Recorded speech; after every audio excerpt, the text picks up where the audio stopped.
योगी जी, हमें हमारे मीडिया समूह न्यूज़ 18 को इस इंटरव्यू देने के लिए आपका बहुत बहुत धन्यवाद। आप बहुत दिनों बाद मीडिया से बात कर रहे हैं, दूसरी पारी में पहली बार। मैं एक अलग रुख देख रहा हूं इस बार मुख्यमंत्री का। एक नई उत्साह है, एक नई उमंग है, और मैं ये देख रहा हूं कि इस बार इकॉनमी पे बहुत बड़ा फोकस है, इस बार रिफॉर्म्स पर फोकस है। और आपने बहुत मेहनत की है पिछले कुछ महीनों में ग्लोबल इन्वेस्टर समिट करने की, जो कि अभी कुछ ही दिनों में होने वाला है। तो मेरा पहला सवाल ये है कि $1 ट्रिलियन इकॉनमी, जिसको कि अगर मैं थोड़ा सिंप्लीफाई करूं अपने क्या कहते हैं दर्शकों के लिए, तो करीब 80 लाख करोड़ से ज़्यादा की इकॉनमी, ये आप 4 साल में करना चाह रहे हैं, 2027 तक करना चाह रहे हैं। कैसे कर पाएंगे ये सब? राहुल जी, मैं धन्यवाद देता हूं आपको कि आप यहाँ पर आज आए हैं और उत्तर प्रदेश के विकास की इस यात्रा को अपने दर्शकों तक पहुँचाना चाहते हैं। देखिए, उत्तर प्रदेश ने प्रधानमंत्री मोदी जी के नेतृत्व में पिछले लगभग 6 वर्षों में अपनी विकास दर को दोगुना किया है। जीडीपी दुगनी हुई है, पर कैपिटा इनकम दुगनी हुई है।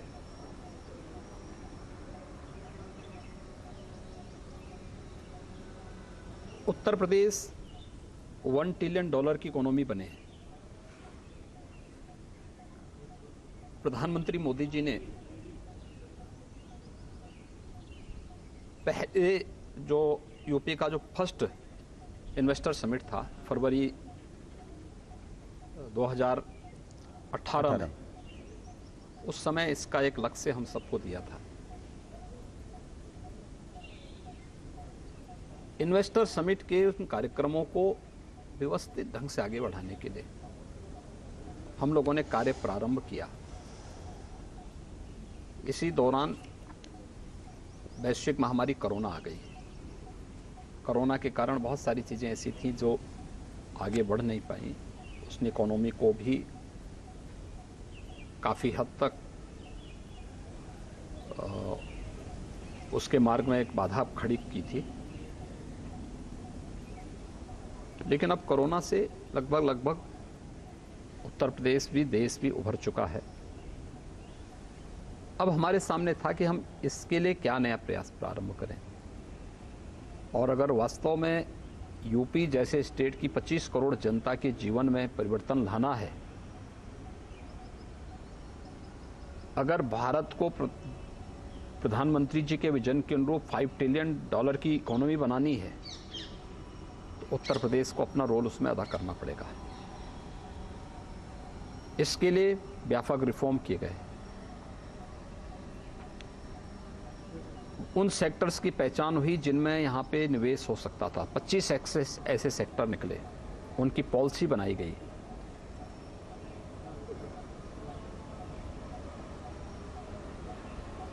इन सभी कार्यक्रमों को आगे बढ़ाने के अलावा टीम्स भेजी गई दुनिया के बड़े देशों में, देश के बड़े महानगरों में। और आज मुझे इस बात की संतुष्टि है कि जब ग्लोबल इन्वेस्टर समिट की नज़दीक तिथि आ रही है, तो उत्तर प्रदेश में हम लोग उत्तर प्रदेश की जीडीपी से अधिक निवेश के प्रस्ताव लाने में सफल हो जाएंगे। और उत्तर प्रदेश जो अनंत संभावनाओं वाला प्रदेश है, जिसमें केवल औद्योगिक निवेश ही नहीं, बल्कि हमारे पास तो एग्रीकल्चर के फील्ड में भी बहुत बड़ा स्कोप है, एमएसएमई के फील्ड में है, हमारे पास अपना मैन पावर है, बहुत अच्छा मैन पावर हमारे पास है। ये सभी कार्यक्रम हम बहुत अच्छे ढंग से आगे बढ़ाने में सफल होंगे। कितना निवेश ला पाएंगे आप, क्या अनुमान है? देखिए, मैंने कहा ना कि जो ग्लोबल इन्वेस्टर समिट होने जा रहा है जी, इसमें हम लोग उत्तर प्रदेश की जीडीपी से ज़्यादा निवेश लाने में सफल होंगे। ये तो बहुत बड़ा नंबर है। एक चीज़ ये बताएं कि 4 साल में अगर आपको ये लक्ष्य हासिल करना है एक $1 ट्रिलियन इकोनॉमी का, तो आपको 4 गुना आज की इकोनॉमी को करना पड़ेगा, अर्थात करीब 25% की रेट से ग्रो करना होगा। आज हमारा देश 6-7% की रेट से ग्रो कर रहा है। आने वाले समय में भी अनुमान है कि 7-8% अगर रिफॉर्म्स चलते रहे तो उस रेट से ग्रो, तो उत्तर प्रदेश ये ब्रेकआउट ग्रोथ कैसे कर पाएगा? देखिए, उत्तर प्रदेश की अगर ओवरऑल विकास दर आप देखेंगे तो 13 से 14 के बीच में चल रही है। जो दुनिया के अंदर मंदी का दौर चला है, इसको देखेंगे, उसमें से अगर इसको भी माइनस करेंगे तो भी हमारी 8% की इस समय ग्रोथ रेट है। लेकिन मेरा ये मानना है कि यूपी में केवल औद्योगिक निवेश की संभावना नहीं है, उत्तर प्रदेश के अन्य सेक्टर्स भी हैं। खासतौर पर देश का सबसे फर्टाइल लैंड हमारे पास है। 11% देश की कृषि भूमि में 20% से अधिक खाद्यान्न उत्पादन यूपी करता है। मेरा मानना है कि अभी इसमें हम लोग थोड़ा और प्रयास करेंगे तो 8.5% की कृषि विकास दर को हम डबल डिजिट में पहुंचाने में सफल होंगे। और इस दिशा में पिछले 9 वर्ष के अंदर भारत सरकार के स्तर पर और पिछले 6 वर्ष के अंदर राज्य सरकार के स्तर पर जो प्रयास प्रारंभ हुए हैं, उसके परिणाम आते हुए दिखाई देंगे। इसके अलावा यूपी का जो परंपरागत उद्यम था एमएसएमई का, 96 लाख एमएसएमई यूनिट यूपी के पास मौजूद हैं। सरकार ने उसको थोड़ा प्रोत्साहित किया, थोड़ा पुशअप किया। परिणाम है उसने यूपी के एक्सपोर्ट को दुगने से अधिक कर दिया। रोजगार की अनंत संभावनाओं वाला फील्ड है हमारे पास। इस पे हम थोड़ा प्रयास प्रारंभ करें, यह यूपी के विकास दर को और आगे बढ़ाने में मदद करेगा। तीसरा, यूपी के पास जो इंफ्रास्ट्रक्चर है एनसीआर से सटा हुआ है, जुड़ा हुआ है, लेकिन ईस्टर्न पार्ट को जोड़ने के लिए, बुंदेलखंड को जोड़ने के लिए, वेस्टर्न, ईस्टर्न और सेंट्रल पार्ट को जोड़ने के लिए जो कनेक्टिविटी है, एयरपोर्ट्स के निर्माण जो पिछले 6 वर्ष के अंदर यूपी के अंदर हुए हैं, या इंटरस्टेट कनेक्टिविटी जिस प्रकार से उसका स्ट्रेंथन हुआ है, लैंड लॉक्ड स्टेट से हट करके आज हमारे पास पूर्वी बंदरगाह से जुड़ने के लिए देश का वाटरवे नंबर 1 आज यूपी के पास मौजूद है। एक्सप्रेस हाईवे का जो जाल यूपी के अंदर पिछले 6-7 वर्षों के अंदर बिछा है, ये सभी चीज़ें यूपी की इकोनॉमी को समयबद्ध तरीके से आगे बढ़ाने और अपने लक्ष्य को प्राप्त करने का एक अवसर देता है। अगले 4 साल में आपको क्या लगता है कितनी नौकरियां दे पाएंगे आप यहाँ पे? ये एक देखिए, मुद्दा भी रहा है पहले। अभी हम लोगों ने पिछले 6 वर्ष के अंदर 5 लाख से अधिक सरकारी नौकरी दी जी। एमएसएमई और विश्वकर्मा श्रम सम्मान के माध्यम से हम लोगों ने प्रदेश के अंदर 1,61,000 से अधिक यूथ को उसके साथ जोड़ने में हमें मदद मिली। प्रदेश के अंदर प्रधानमंत्री मुद्रा योजना और मुख्यमंत्री युवा स्वरोजगार योजना और अन्य तमाम योजनाओं के माध्यम से हम लोग 60 लाख से अधिक व्यापारी और उद्यमियों को आर्थिक स्वावलंबन के साथ जोड़ने में हमें मदद मिली।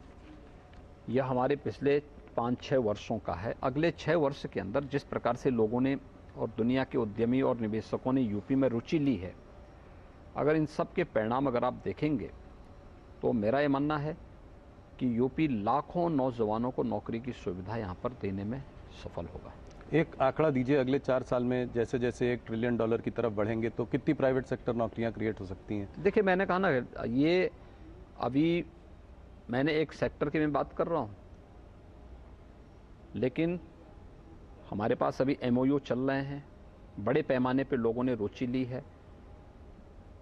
एमओयू की प्रकृति और इन सब को लेकर के 10 फरवरी को हम इसकी घोषणा भी करेंगे कि अगले 2 साल 4 साल के अंदर हम कितने निवेश को कितने समय के अंदर करवाने में सफल होंगे और कितने युवाओं के लिए नौकरी और रोजगार की संभावनाओं को भी हम जमीनी धरातल पर लाने में सफल होंगे, इसकी भी घोषणा होगी। लेकिन मैं कह सकता हूँ लाखों की संख्या होगी।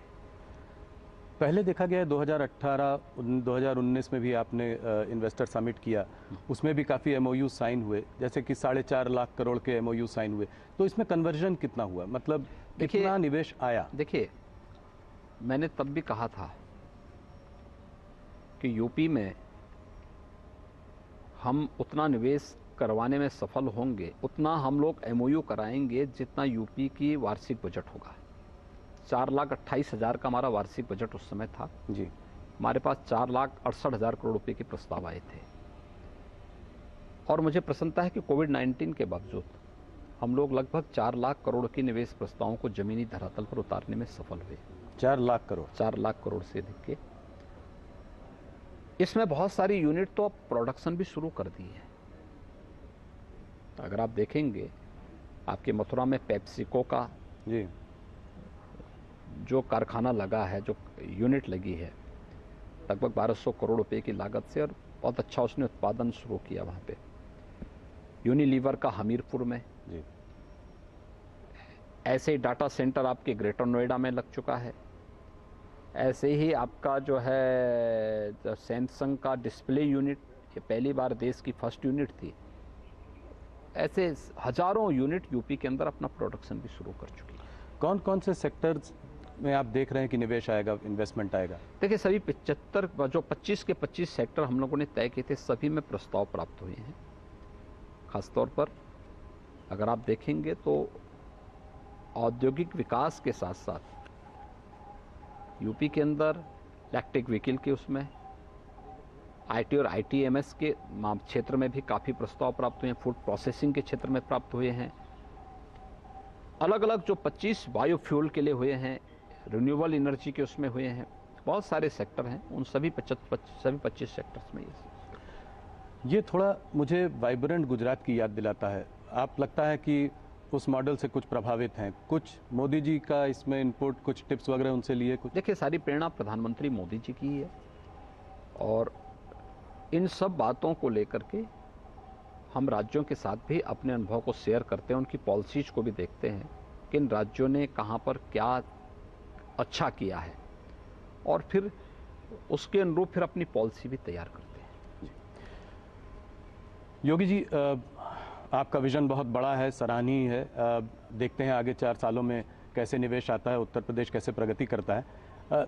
कुछ चीज़ें ज़रूरी हैं अगर आप चाहते हैं कि यहाँ पर इन्वेस्टमेंट आए, जैसे कि law and order situation Uttar Pradesh में, जो कि पिछले 5 सालों में आपने, बल्कि 6 सालों में आपने बहुत अच्छी की है। ईज़ ऑफ डूइंग बिजनेस भी एक इम्पॉर्टेंट मुद्दा रहेगा। नीचे के लेवल पे करप्शन हावी रहता है, तो क्या कहीं पे आप इसकी वजह से कोई फास्ट ट्रैक डेस्क बना रहे हैं चीफ मिनिस्टर्स ऑफिस में, जिसमें से अगर मान लीजिए किसी इंडस्ट्रियलिस्ट को अप्रोच करना पड़े, निवेश लाना हो, तो वो सीधे आपके पास तक पहुंच सके? देखिए, पास पहुंचने की अब नौबत ही नहीं आएगी। उत्तर प्रदेश की लॉ एंड ऑर्डर, इसने यूपी के परसेप्शन को देश और दुनिया के सामने चेंज करके रख दिया है जी, और इसको हर व्यक्ति स्वीकार करता है। एक दूसरा है कि कोई भी निवेशक आज हमारे साथ एमओयू कर रहा है तो हमने उसको सिंगल विंडो प्लेटफॉर्म उपलब्ध करवाया है, जहाँ पे 350 से अधिक क्लियरेंस उसको एक साथ एक प्लेटफॉर्म में उपलब्ध हो जाएंगे बिना किसी मानवीय हस्तक्षेप के। हाँ, निवेशक को उन क्वेरीज का जवाब समय से देना होगा जो वहाँ से उससे मांगी जाए। ये सब ऑनलाइन प्लेटफॉर्म में उनको सुविधा प्राप्त होंगे। एमओयू पूरा होने के बाद जब वह निवेश ज़मीनी धरातल पर उतारने की बात आती है तो उसकी मॉनिटरिंग के लिए भी निवेश सारथी एक नया पोर्टल उनका इंतजार कर रहा है। एक व्यवस्थित तरीके से उसे ज़मीनी धरातल पर उतारना। निवेश ज़मीनी धरातल पर उतर हो चुका है तो IMS इंसेंटिव मॉनिटरिंग सिस्टम से वो स्वयं जुड़ जाएगा। कब कब शासन का इंसेंटिव निवेशक को जाना है, ये सब ऑटो मोड में सब होता हुआ दिखाई देगा।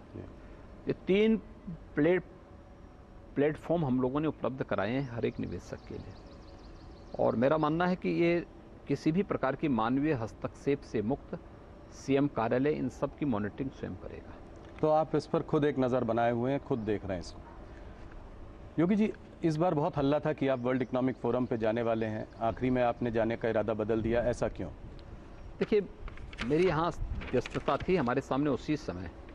देखिए, अगर मेरा ये कार्यक्रम जो है किसी एक उसके साथ बनता, जो है नवंबर में अगर दुनिया में हमारी टीम गई होती, तो हम लोग उस समय अपनी उस टीम के साथ, उस समय मेरा भी कार्यक्रम एक बार कुछ जगह जाने का था। उसी समय कुछ राज्यों में इलेक्शन आने के नाते, अब उत्तर प्रदेश में उपचुनाव आने के नाते हम लोग कार्यक्रम नहीं दे पाए, मैं जा नहीं पाया। बाद में ग्लोबल इन्वेस्टर समिट और G20 से संबंधित समिट एक साथ आ गई, तो मेरी यहाँ लोकल व्यस्तता के नाते मैं फिर वहाँ के लिए समय नहीं निकाल पाया। लेकिन मेरा ये मानना है कि वैश्विक मंच पर उत्तर प्रदेश को जो समर्थन मिला वह बहुत उत्साहजनक था। योगी जी, थोड़ा सा ग्लोबल इन्वेस्टर समिट से हटते हैं और मुद्दों पर चर्चा करते हैं।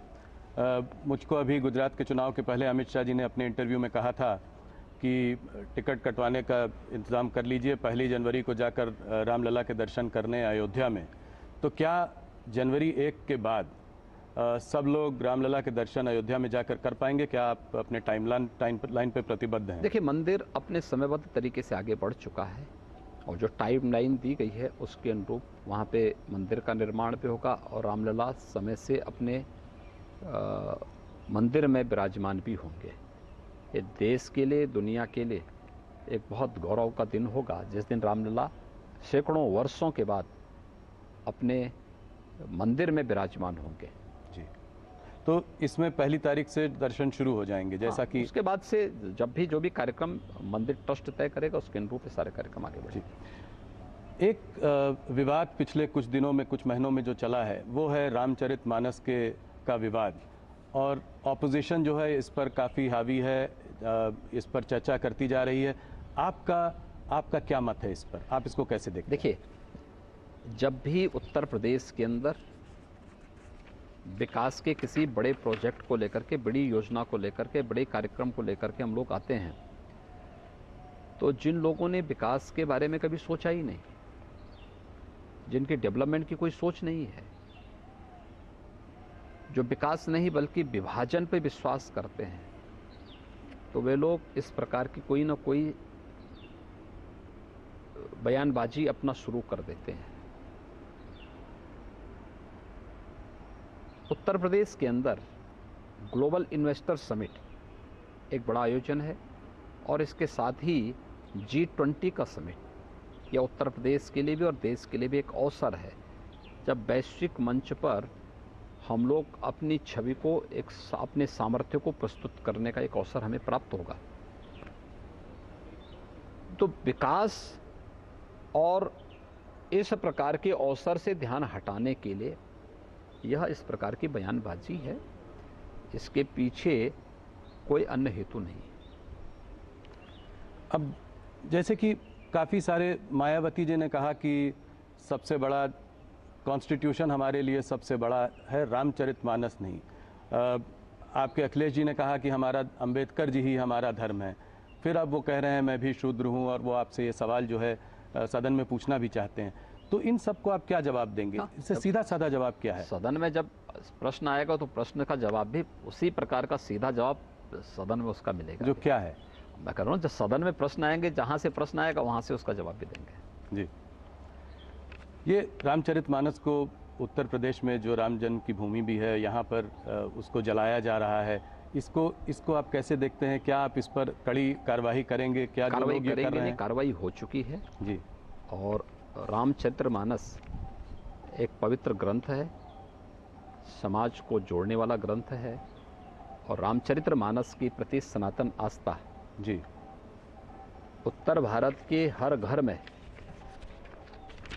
सुंदरकांड के पाठ होते हैं किसी भी मांगलिक कार्यक्रम के अवसर पर। हमें ये नहीं भूलना चाहिए, हर सनातन धर्मावलंबी सुंदरकांड का पाठ कराता है। दूसरा, अक्टूबर से लेकर के सितंबर के अंत से लेकर के और दिसंबर के प्रारंभ तक उत्तर भारत के हर गांव में रामलीलाओं के मंचन होते हैं। रामलीलाओं का मंचन की शुरुआत भी संत तुलसीदास जी ने की थी। रामलीलाएं पूरे गांवों को जोड़ती हैं और जिन लोगों को रामचरितमानस के इस भाव के बारे में जानकारी होती ना, वे लोग इस प्रकार के प्रश्न नहीं उठाते। आखिर उसी रामचरितमानस में निषाद राज का भी चित्रण है और उसी रामचरितमानस में सबरी का भी चित्रण है जी। तो बुद्धि का फेर है। पर राजनीति में बैकवर्ड वोट्स को गैल्वेनाइज करने का एक ये तरीका भी हो सकता है। देखिए, उत्तर प्रदेश की जनता बहुत विभाजन झेल चुकी है और विभाजन के कारण पहचान का संकट भी देख चुकी है। उत्तर प्रदेश की जनता अब बार बार विभाजनकारी ताकतों को ठुकराई है। 14 में ठुकराया, 17 में ठुकराया, 19 में ठुकराया और 22 में भी जवाब दे चुकी है जी। इसलिए अब कोई गुंजाइश नहीं बची है। वो लोग कितना भी माथापच्ची कर लें, उसके लिए कोई गुंजाइश नहीं बची है। आपने तमाम चुनाव की बात की, तो 2014 में 71 सीट लेकर बीजेपी यहाँ आई थी, 2019 में 63 सीट, 2024 में आप कितनी सीट देखते हैं?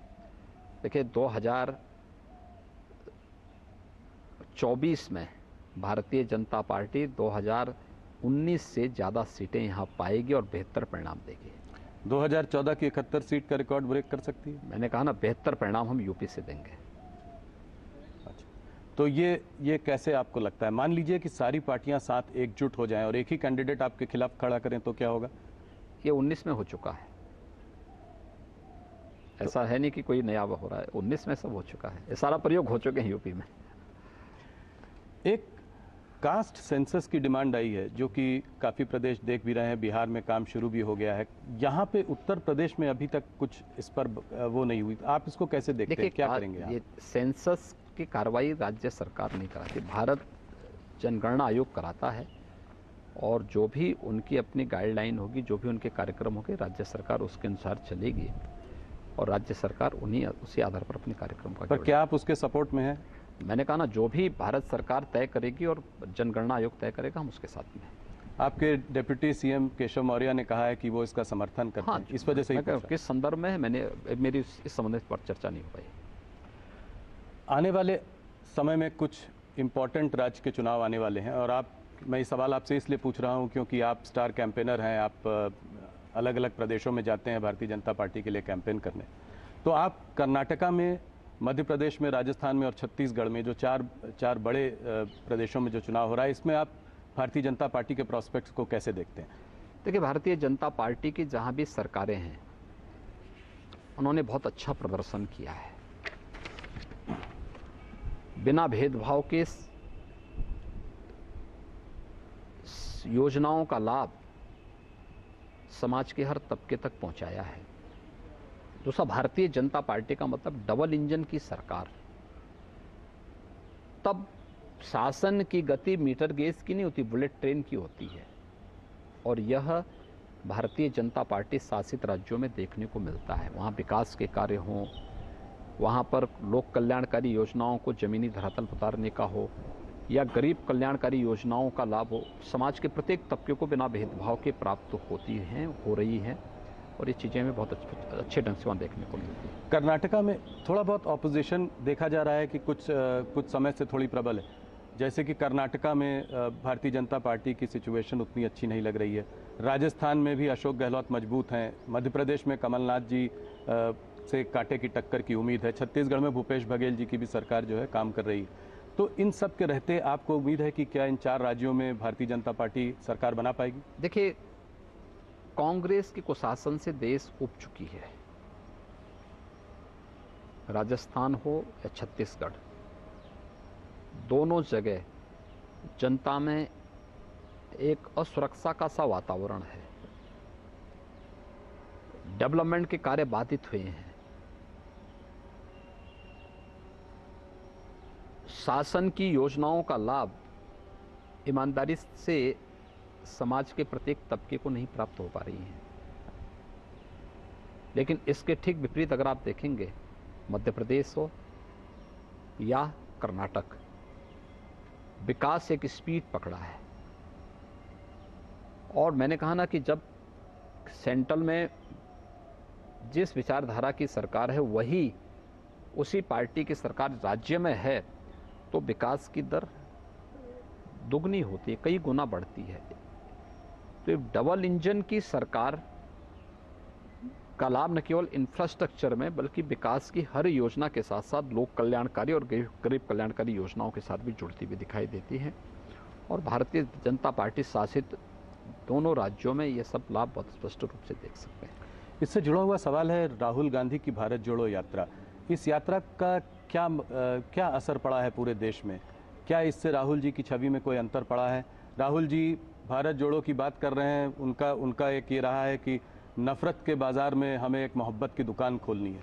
तो सीधा सीधा निशाना आप लोगों पर है, ये कह कर कि आप लोग नफरत फैला रहे हैं। आप इसके बारे में क्या कहेंगे? 1947 से क्या कर रहे हैं लोग? इस देश में जाति के आधार पर, मत और मजहब के आधार पर, क्षेत्र और भाषा के आधार पर ये विभाजन तो कांग्रेस की ही देन है।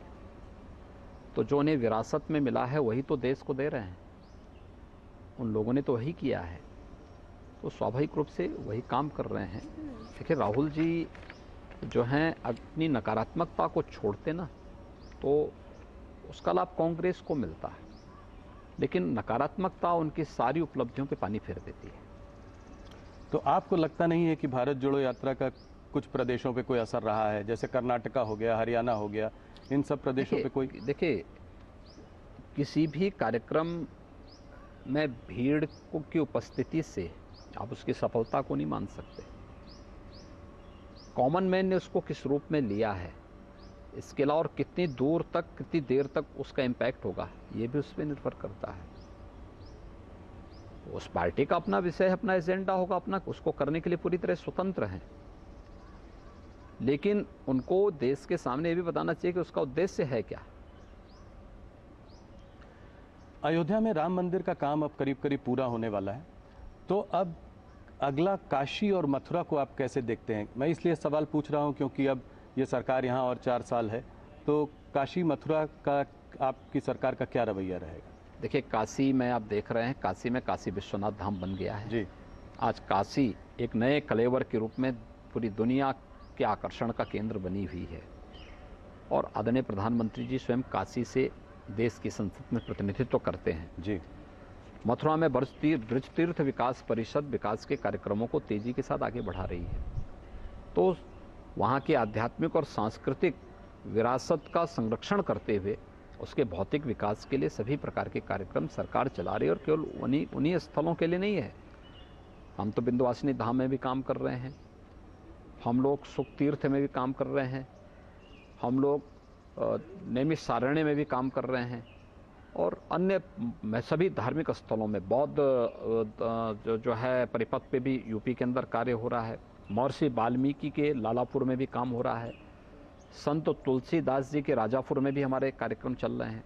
ये सभी हर जगह के समग्र विकास के लिए कार्यक्रम। तो आपको लगता है कि यहाँ पे भी जल्दी ही कार्य जो है कंक्लूड होगा, आपके इस कार्यकाल में ये बात आगे बढ़ेगी? देखिए, सभी काम अच्छे ढंग से आगे बढ़ रहे हैं और जन भावनाओं का सम्मान करते हुए, आस्था का सम्मान करते हुए इसे आगे बढ़ाया जा रहा है। एक सवाल मैं और आपसे पूछना चाह रहा हूँ, और ये इसलिए भी ज़रूरी है क्योंकि आप जो है खुद भी फिल्म इंडस्ट्री को यूपी में लाना चाह रहे हैं और आप इस बारे में काफ़ी सालों से बात कर रहे हैं। सुनील शेट्टी जी ने आपसे मुंबई में ये सवाल रखा भी था, ये एक बॉयकॉट कल्चर का सवाल। अब जैसे बेशरम रंग पठान जो फिल्म आई थी उसके चारों तरफ काफ़ी विवाद रहा।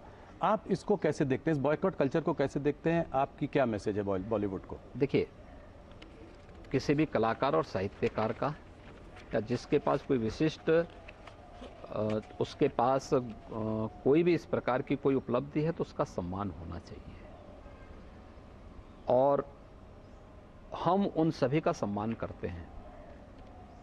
उत्तर प्रदेश ने फिल्म के लिए अपनी पॉलिसी भी बनाई है, और यहाँ पे बहुत सारी फिल्में, पहले की तुलना में ज़्यादा फिल्में यहाँ पर आज उनका निर्माण हो रहा है, उसके बारे में तमाम कार्यक्रम चल भी रहे हैं।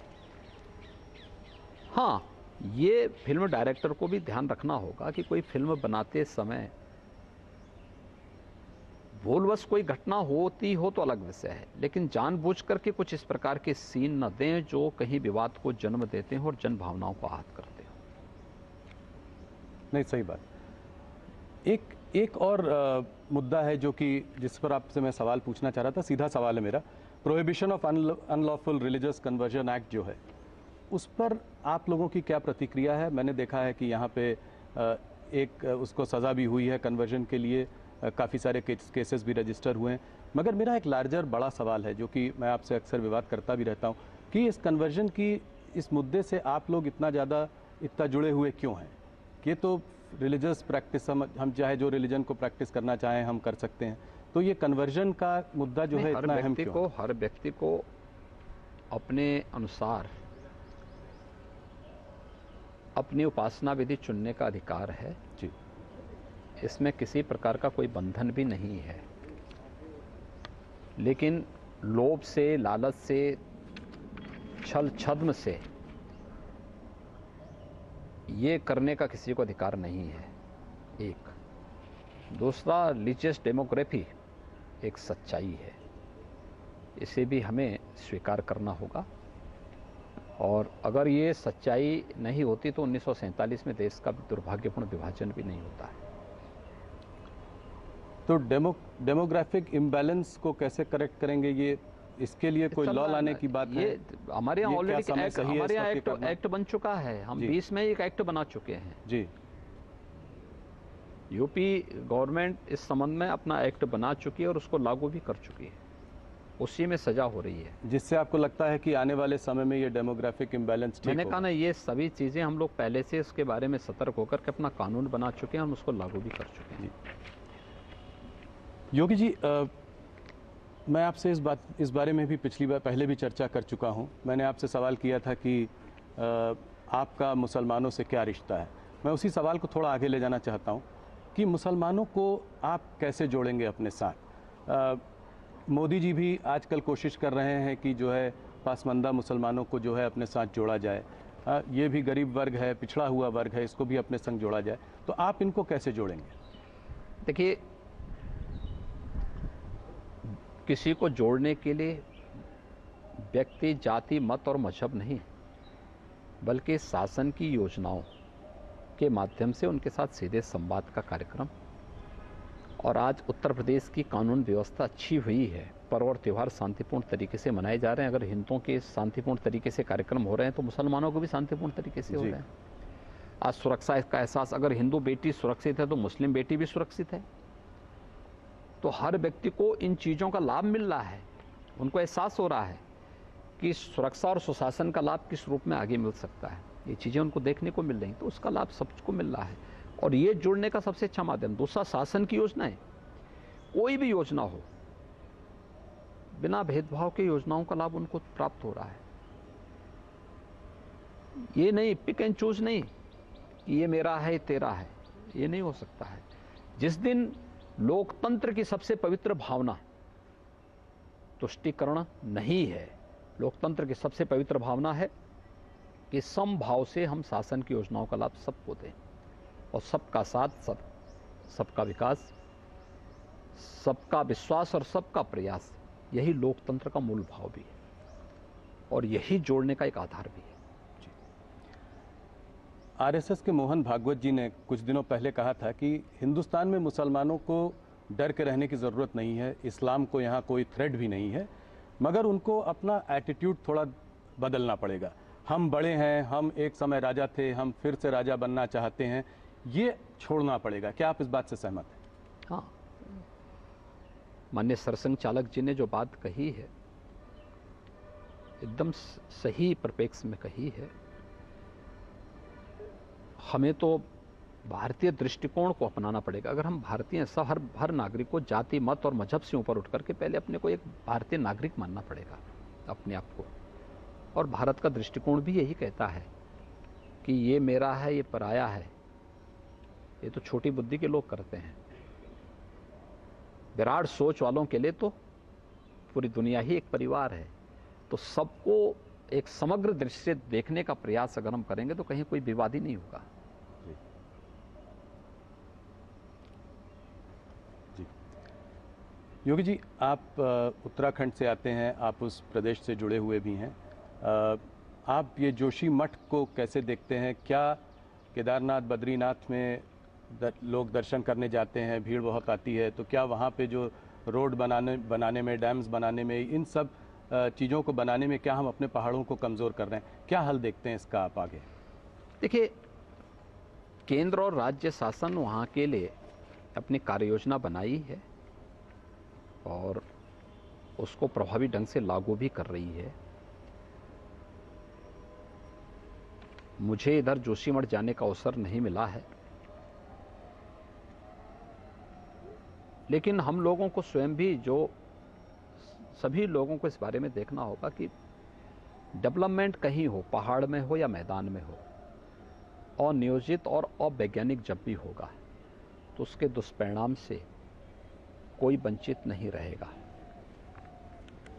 हम लोग बहुत बार देखते हैं नदी के कैचमेंट एरिया में बहुत सारे लोग बस जाते हैं जी, लेकिन नदी तो अपना रुख कभी ना कभी बदलेगी। तो सबसे ज़्यादा जनहानि और धनहानि उस समय होती है जब कैचमेंट एरिया में विकराल रूप नदी का देखने को मिलता है। तो प्रकृति के साथ खिलवाड़ जब भी होगा तो उसके दुष्परिणामों से मानवता अपने को अलग नहीं कर सकती है। जी, एक और विवाद हाल में जो चल रहा है, उपराष्ट्रपति और कानून मंत्री ने कोलिजियम सिस्टम जो जजेस की नियुक्ति के लिए होता है, उसमें लैक ऑफ ट्रांसपेरेंसी की बात करी है। आप इसको कैसे देखते हैं? देखिए, इसमें माननीय कानून मंत्री और महामहिम उपराष्ट्रपति जी का बयान स्पष्ट आ चुका है। मुझे लगता है कि मुझे बीच में बोलने की कोई आवश्यकता है भी नहीं और मेरे वक्तव्य को बीच में डालने की कोई मतलब भी नहीं होता है इस प्रकार के मामलों में। अब पिछले 5-6 सालों में जो है 370 भी, आपके जो कुछ मुद्दे थे, राम जन्मभूमि का मुद्दा था, 370, ये सब हो चुका है। अब एक बड़ा मुद्दा जो बचा है वो है यूनिफॉर्म सिविल कोड का मुद्दा। तो इसका अगले कुछ सालों में आप कैसे देखते हैं कि इसका रोड अहेड क्या है इसके लिए? देखिए, उसमें कॉमन सिविल कोड, इस संबंध में अलग अलग राज्य सरकारों के द्वारा अपने अपने यहाँ कमेटियां गठित की गई हैं। जैसे उत्तर प्रदेश के लिए हमारा लॉ कमीशन इसको देख रहा है। उसकी सिफारिश जब शासन को आएगी, सरकार उस पर जरूर विचार करेगी, लेकिन अभी तो उनको उस पर सभी पक्षों को लेकर के, सभी चीज़ों को लेकर के लोग अभी विचार करेंगे उस पर। तो उसी के बाद कुछ होगा यहाँ? हाँ, जो भी निर्णय लेना होगा उसके बाद फिर निर्णय करेंगे। योगी जी, आप राम जन्मभूमि आंदोलन से बहुत पहले से जुड़े हुए हैं। कुछ लोगों का मानना ये है कि इस बार मुलायम सिंह यादव जी को, स्वर्गीय मुलायम सिंह जी को जो पद्म विभूषण दिया गया, कार सेवकों पे 1990 में उन्होंने गोली चलाने के आदेश वगैरह दिए थे, तो इसको आप कैसे देखते हैं? देखिए, हर एक व्यक्ति के जीवन में उसके सकारात्मक पक्ष भी होंगे, कुछ नकारात्मक पक्ष भी होंगे। लोक सेवा में एक लंबे कालखंड तक उनके द्वारा किए गए योगदान के लिए उन्हें पद्म पुरस्कार से सम्मानित किया गया है। लेकिन ये समाजवादी पार्टी के लिए एक अवसर था कि जब वो प्रधानमंत्री जी और भारत सरकार के प्रति कृतज्ञता ज्ञापित करते हैं, लेकिन समाजवादी पार्टी की डिक्शनरी में कहीं कृतज्ञता शब्द है ही नहीं, धन्यवाद शब्द है ही नहीं।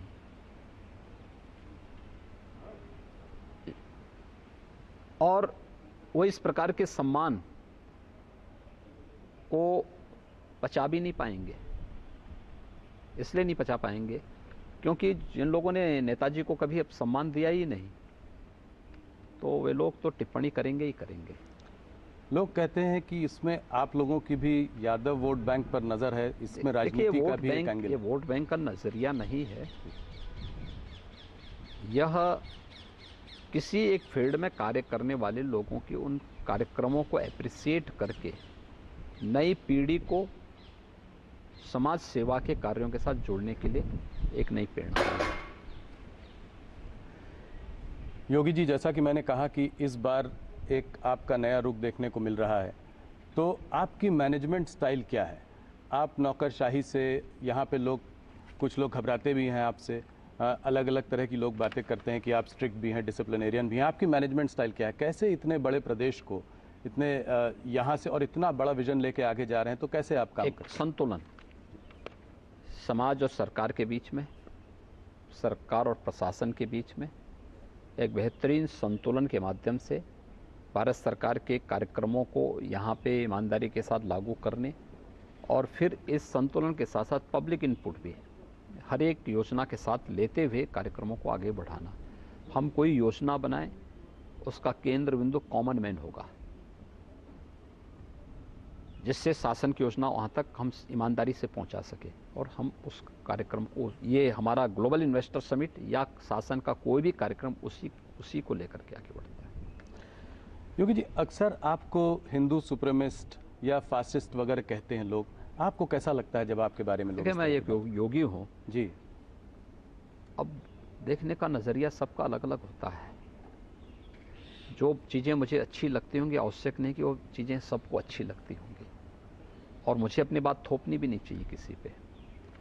तो अगर उनको ये लगता है तो मैं तो वही हूँ जो मैं हूँ, लोग मुझे जिस रूप में जानते हैं।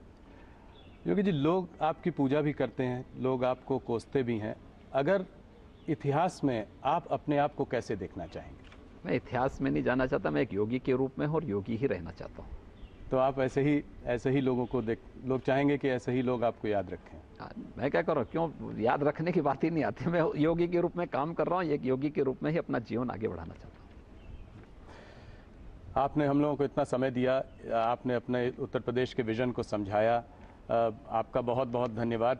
मैं कह रहा हूं कि मैं आज अपने सुबह कॉलीग से कह रहा था कि बुलडोज़र बाबा से अब आप बिग बुल बाबा की तरफ जा रहे हैं, मतलब एक रिफॉर्मर, मॉडर्नाइजर, मार्केट्स की ओर भी आपकी एक नज़र है। धन्यवाद जी, जी, थैंक यू, बहुत बहुत धन्यवाद।